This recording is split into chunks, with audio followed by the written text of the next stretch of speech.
explorer in time and space.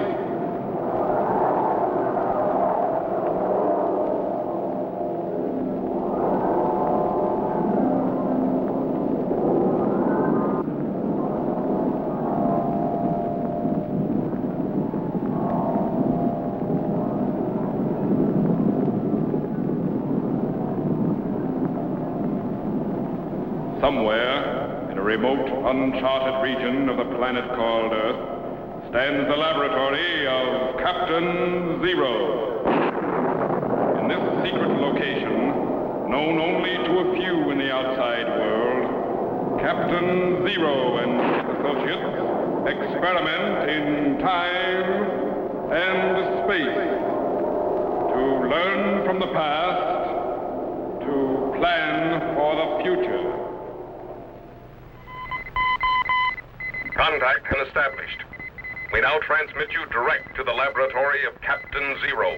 Please stand by. Zero to Jet. Come in, Jet. Over. Jet to Zero. Come in, Captain. Over.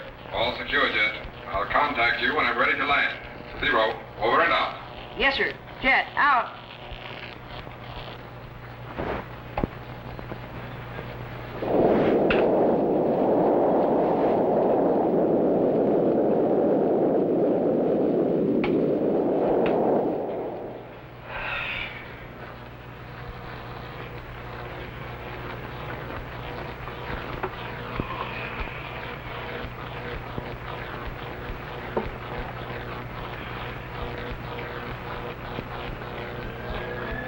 I had a rocket ship all my own, I'd blast off from Mars or Venus right now.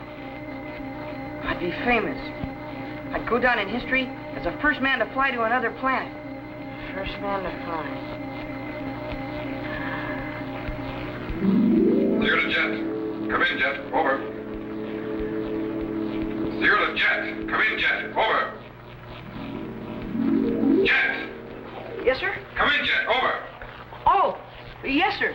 Jet to Zero. Come in, Captain. Over. It's about time. What in the world were you doing? Over. Well, I know. Sound asleep, huh? Well, no, not exactly. I was sitting here concentrating. Okay, never mind. Alert the north field. I'm coming in. Zero. Over and up. Yes, sir. At once, sir. Jet, out. Tetro. Yes, Jet? Captain Zero's coming in on the north field. Right.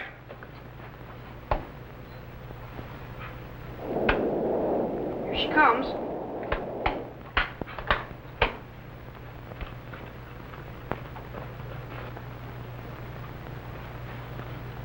Man, what a ship.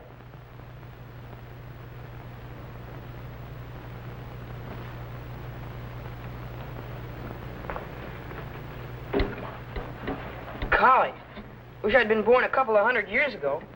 I bet I'd have thought of making airplanes even then. I'd have been famous. I would have gone down in history as the first man in the world ever to fly. Oh, hi, Captain. Hi, Jet. How'd it go? Did you have any trouble? Not a bit. The ship operated perfectly. But what happened to you? Well, I guess I got kind of lost in thought. You mean daydreaming? Yeah. I was the first man in the world ever to fly. You know, Jet, you'll fly a lot higher if you learn to keep your feet on the ground. What do you think of her? Boy, she sure is a beaut. How fast will she go? I don't know exactly. She's still in the experimental stage. I had her up to about 12 miles per second, but she's built to go twice that fast. Acro. Yes, sir. You can take her up for a shakedown whenever you're ready. Yes, sir. Boy, you sure come a long way since man first decided to fly. No doubt about that. Captain, Yes? when did man first get the idea of flying? Well, the idea of flying has been in man's mind for a long time, Jet. Probably ever since he first noticed birds. But when did he first do something about it? Well, there's an old Greek legend about a man named Icarus who made a pretty successful flight How? with wings, like those of a bird. Well, what happened to him? He did all right until he got a little overconfident and flew too close to the sun. What happened then? The heat of the sun melted the wax holding the wings to his body, and he fell into the sea and drowned. I wouldn't call that a very successful flight. It's just a mythological legend, Jet. But when did man first do anything about making a flying machine? Well, if we skip over the Wright brothers and all the others who've contributed so much to modern aeronautics, we'd end up with Leonardo da Vinci. His machines were the first ones of which we have any real records. Leonardo da Vinci? I thought he was a painter. And you're right. One of the world's greatest. But he was also a sculptor, architect, doctor, scientist, engineer, and practically everything else you can think of, as well as an inventor. Man, he sure must have been busy. He was. How did his machines work? Well, one of them had two huge wings, like a bird. Like in the Legend of Icarus? Right. And the theory was that when a man got inside the machine and operated the levers, the wings would flap like those of a bird and the machine would fly. Did anyone ever try it? Not that I know of. Golly, flapping wings, like a bird. Captain, Yeah? can we go back to the time of Leonardo da Vinci and see his flying machines? Good idea. Set the time machine for the year 1515, June the 12th. Location, the castle of King Francis I in Milan, Italy. Bring up the voltage to 400,000, thermogauge 20.965, stand by to activate the cycle reactor. Yes, sir. Tetro, Yes, sir? stand by for operation of the time machine. We're going to try to project back to Leonardo da Vinci in the 16th century. Yes, sir. Electrogenerators, 8.713. Klystron output, 4.995. Set the trilotron at 40.6732. Right. Ready, Jet? Ready, sir. Ready in the electric chamber? All set, Captain. Stand by for signal.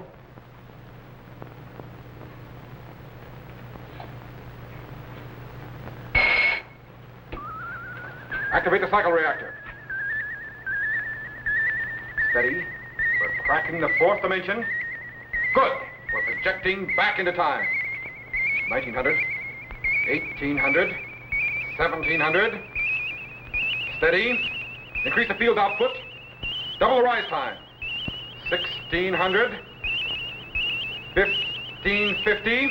Stand by. 30, 20, 1515. Cut the cycle reactor and lock it. Level of power, Tetro.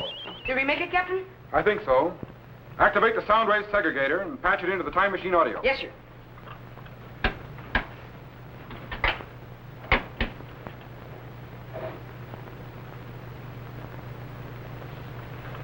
All set, sir. Stand by to activate the view screen. Yes, sir. Bring up the beam focus. Check off multiplier. Check target voltage. Increase image acceleration. Golly, what's that? That's the castle of King Francis I in Italy. But I thought we were going to see Leonardo da Vinci and his flying machines. We are. But in the year 1515, Da Vinci was the royal painter. He lived in that tower on the right. Stand by to refocus inside. Yes, sir. There he is, Jet. Leonardo da Vinci, considered by many to be the greatest genius who ever lived. Golly, what's he doing? He's working on the Mona Lisa, one of his most famous paintings. He started it many years ago, but he died still feeling it was unfinished. What's that funny-looking thing over there on the right? That's Da Vinci's model of a 10-barrel gun, the forerunner of the modern machine gun. He also had ideas for tanks, armored cars, and many other instruments of war centuries before they were ever built. Da Vinci was far ahead of his time, Jet. In fact, it wasn't until our own century that his greatness as a scientist was fully realized. For instance, there's his model of a swinging bridge, a projector, and sketches of pulleys and many other things. Criminy, what's that? That's Da Vinci's model for a helicopter. That aerial screw was meant to be turned by manpower at a speed to lift the machine and its occupant into the air. Of course, manpower would never have done it. But if Da Vinci had had a motor, that helicopter would actually have flown. Golly. Captain, look. Is that another model of a flying machine? That's right, Jet. Leonardo developed the principles of both vertical and horizontal flight. And that machine is the original forerunner of powered aircraft, conceived almost 4 centuries before man finally got off the ground.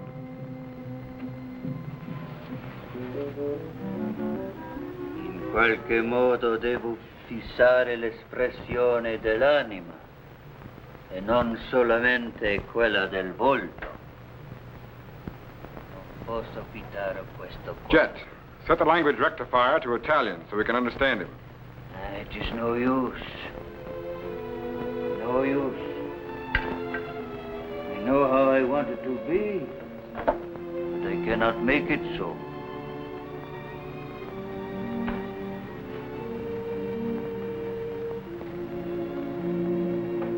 Life is now short. What have I completed? Nothing.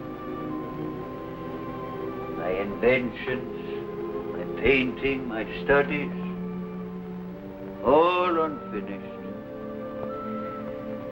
And so little time left.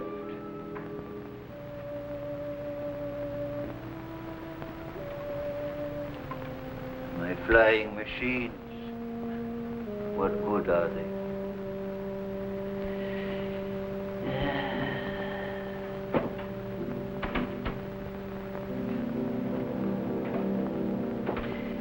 My studies of birds in flight,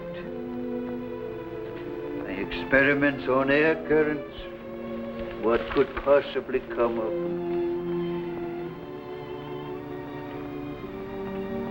Too many projects and too few completed. What is the use to go on?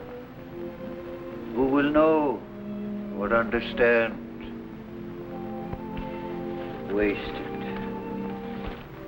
Wasted. Captain, he thinks his life is wasted. He thinks he has done nothing. That's the way it is with great men, Jet. The more they learn, the more they realize is yet to be learned. But isn't there some way we could show him how important his work is? Maybe. Maybe there is. Stand by to activate the materialization chamber. Perhaps we can show him. You mean we're going back to the 16th century? No, we're going to bring Da Vinci to the 20th century. Stand by. He's materialized out of the 16th century, Captain. Good. Watch the chamber. He should be coming in.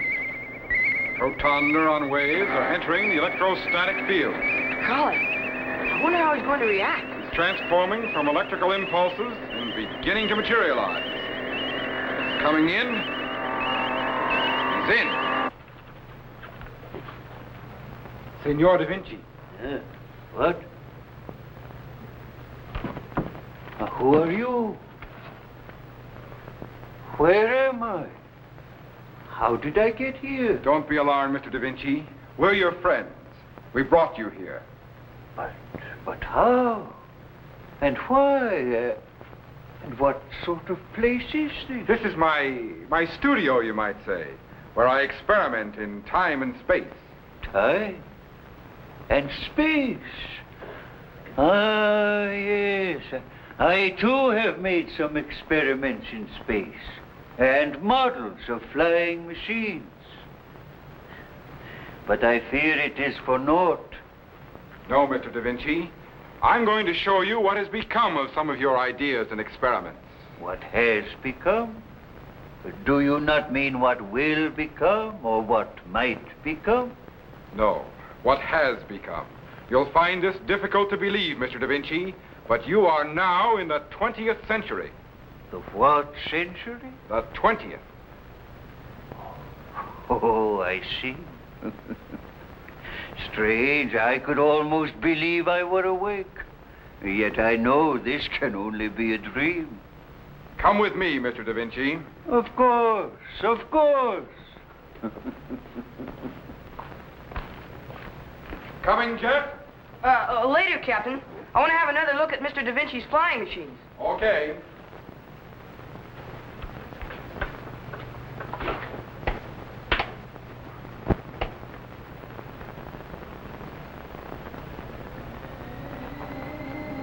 The first flying machine. Golly, I wonder if it would really work.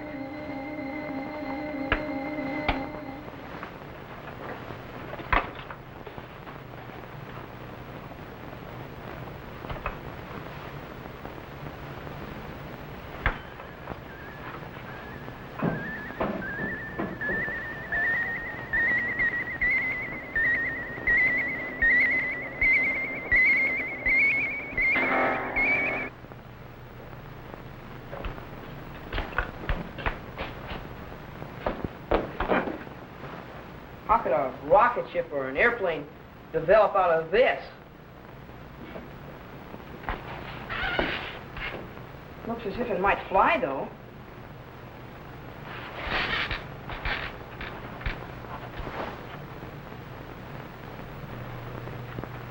The one thing you lacked in your time, Mr. Da Vinci, was an efficient source of power. This is part of our equipment for generating electrical power here at the laboratory. Unbelievable. Simply unbelievable. Come, I still have more to show you.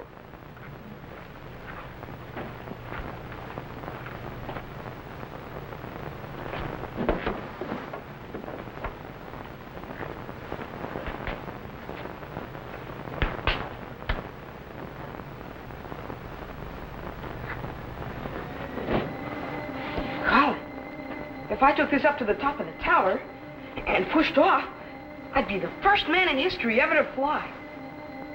Yeah.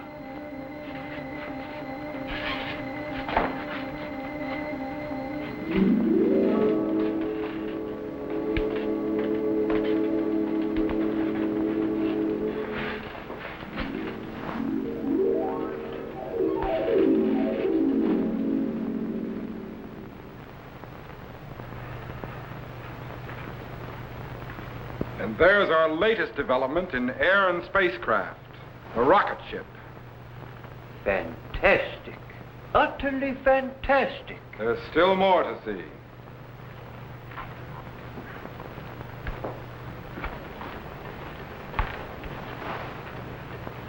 And now, Mr. Da Vinci, I'm going to refocus the view screen from your studio in the 16th century and show you some of the things that are going on in the world today.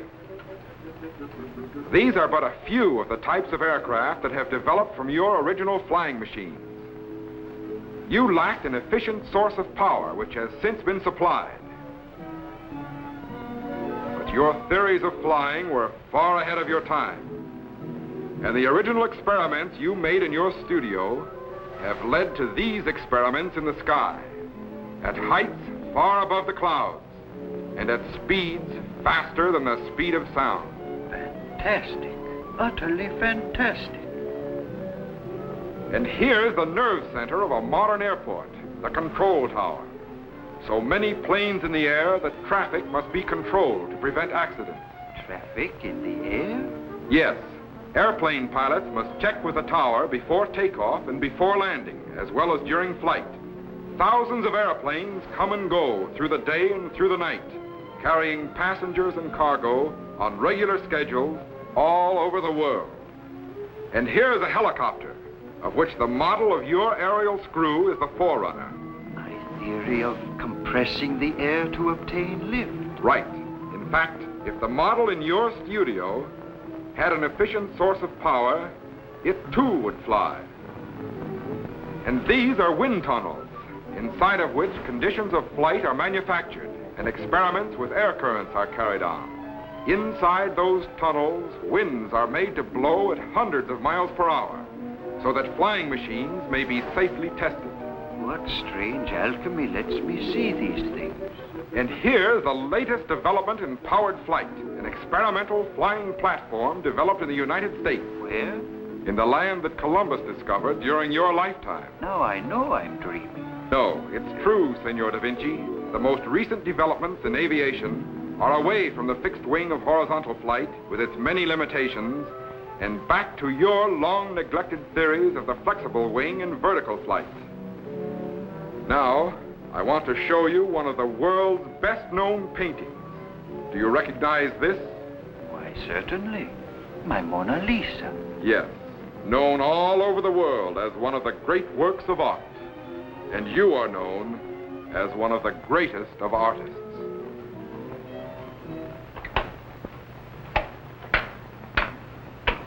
And now, Mr. Da Vinci, I'm going to send you back to your studio in the 16th century. Your life has been most worthwhile, and you still have much to do. Yes, yes, my studies and experiments are certainly not in vain. Now, if you'll just sit in the chamber there. Yes, yes, of course. And thank you, whoever you are, for conducting me through a most fantastic dream. Goodbye, Mr. Da Vinci.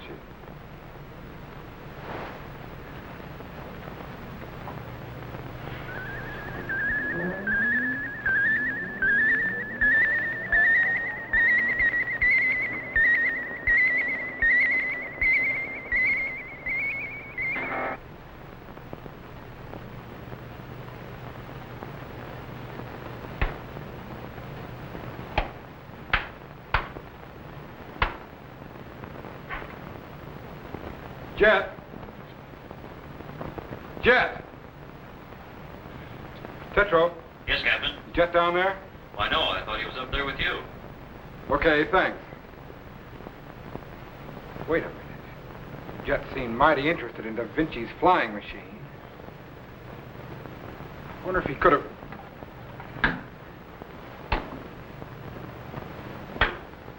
Gone! The machine has disappeared and so has Jet. Tetro, stand by to take over. I'm going back into time. Yes, sir. But what's wrong, sir? Jet disappeared with Da Vinci's flying machine. Well, what's wrong with that? The machine never worked. Stand by. Yes, sir.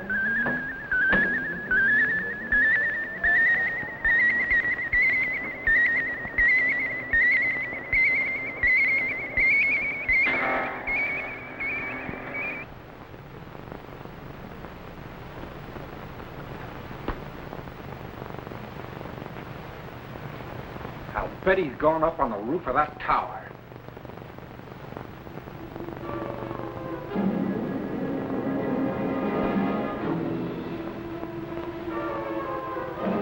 Jet!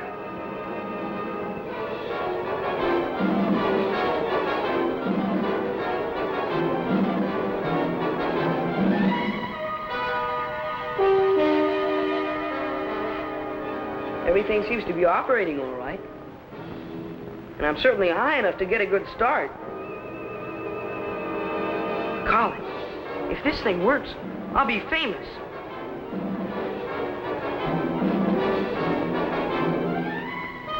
Jet!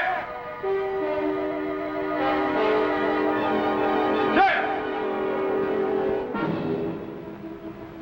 Jet!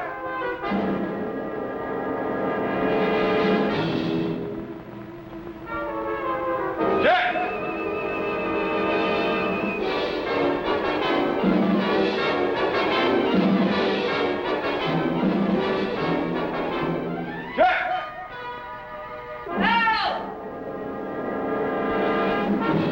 Oh, no.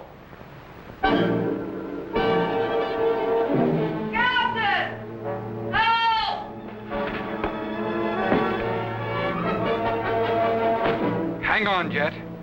Hang on.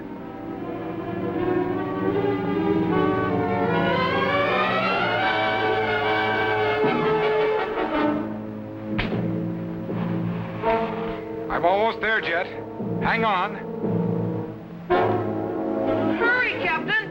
Hurry!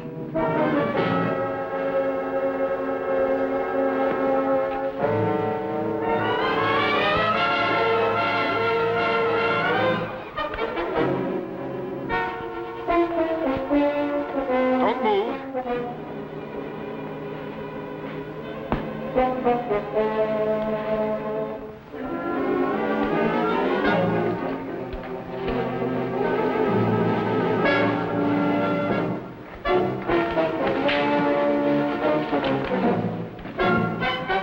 What's the matter with you, Jet? You trying to get yourself killed?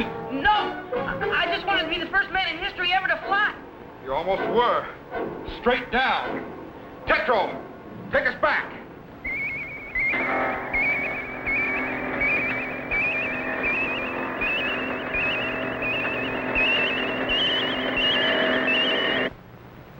Fine.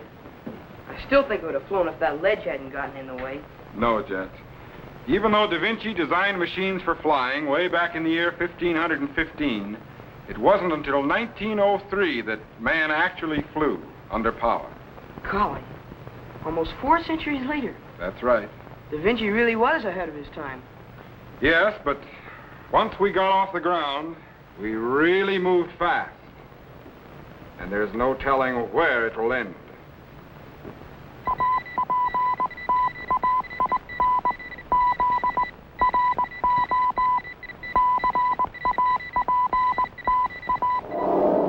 Be sure to be standing by when we again transmit you to this remote location on the planet Earth, where Captain Zero and his associates will conduct another experiment in time and space.